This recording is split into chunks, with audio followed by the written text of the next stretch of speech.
one of the things I keep on my desktop is a story here from Reuters that says U.S. tax cuts don't pay for themselves, Republican appointed official says. Now, the Republican appointed official in this case is Keith Hall, who now has Doug's old job at Congressional Budget Office.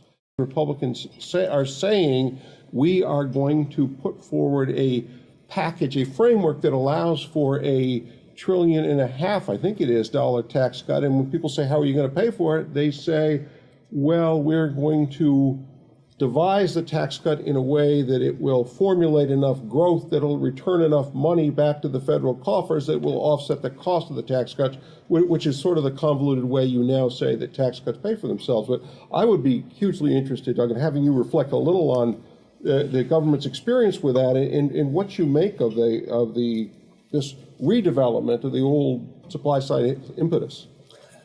Well, so my successor Keith Hall is right. Broad-based tax cuts will not pay for themselves. They may pay for a part of themselves through increased economic growth, but even that requires tax changes that really do spur economic growth. Not every cut in taxes has the same effect on economic growth as every other cut in taxes.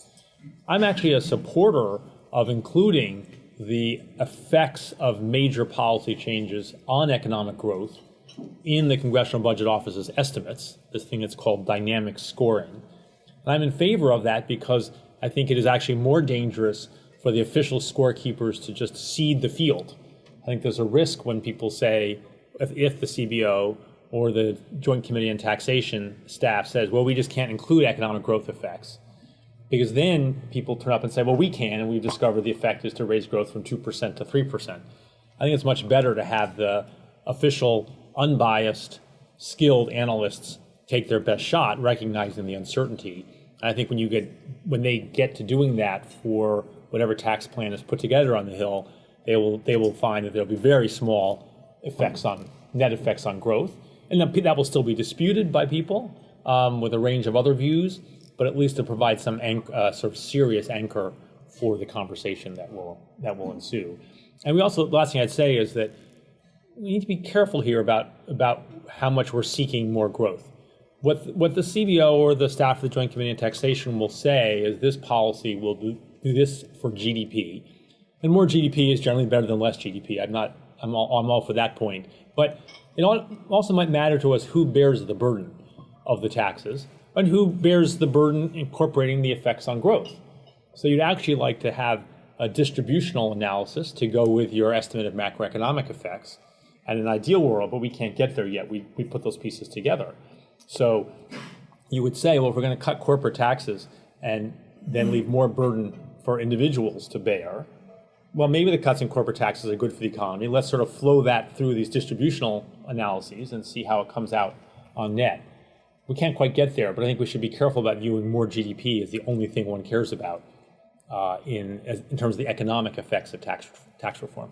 And Bob, you see population limitations on age of population limitations on growth possibilities. There are boundaries on what we can expect from economic growth, and this is, I think, really going to be an important, really crucial factor in the next several months as we debate tax policy. Is, one of the big changes that I mentioned that since the Concord Coalition started is labor force growth, which is a prime determining factor, labor force and productivity, not to get too technical here, because I'm not the economist, Doug is, but I mean, one thing that has changed fundamentally over the 25 years is we used to have, labor force growth as the boomers were in their peak earning years, women were joining the workforce, and that was helping to drive the economy. The big change now is that labor force growth has slowed substantially.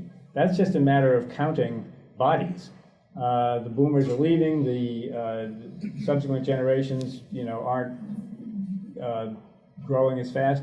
So just simply having the economy grow at rates that we got used to in the 60s and 70s, you hear people say, well, we used to grow at 3% all the time and we could do 4% and we could do 5%, is ignoring a certain demographic boundary that we have there. So one way you can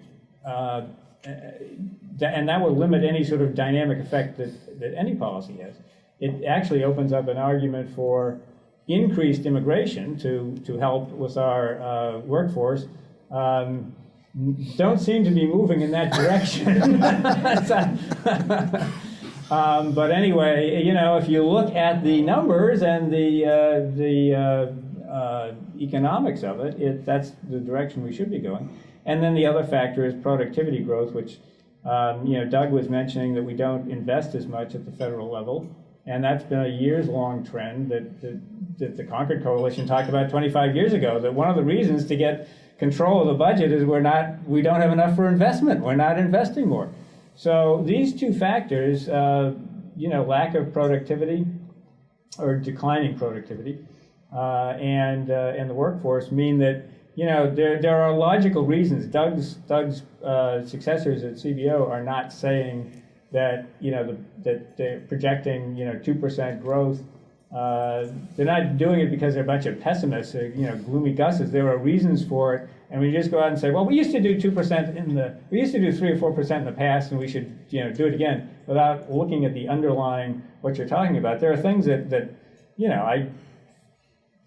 I could do things 25 years ago that I might not want to do now. So I mean, we have to look at how things change.